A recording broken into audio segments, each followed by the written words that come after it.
But B2B marketing, cold email works. And people don't realize this because just like kind of what happened with Meta a few years ago that I just described, people said, oh, this doesn't work anymore. Meta sucks now. It's like, no, okay, Meta doesn't suck. It's just the game got harder, right? Which is what happens. And it's the same thing with cold emailing. Essentially, Microsoft, Yahoo, they, especially those two, but really it was Google, Microsoft, Yahoo, they all cracked down big time on their tolerances. They set the tolerances really low to what's considered spam, and other things were changed. So it basically got really hard to get into inboxes. And a lot of people gave up on doing cold emailing, B2B cold emailing. Well, guess what?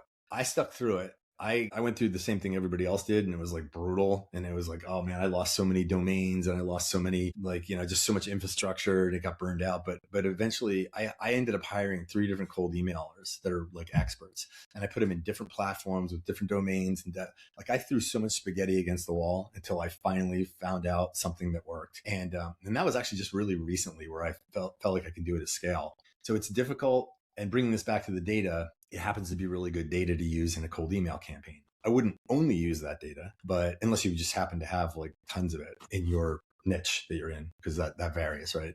But that can work really, really well. And so, but it reframes the sales process from just selling data and being like, well, vaya con Dios and good luck to you, to I'm a data enhanced agency. That's what we do. For a lot of these customers, we say, well, we're basically data enhanced in the sense that we're using better data, and it becomes a competitive differentiator for you as an agency.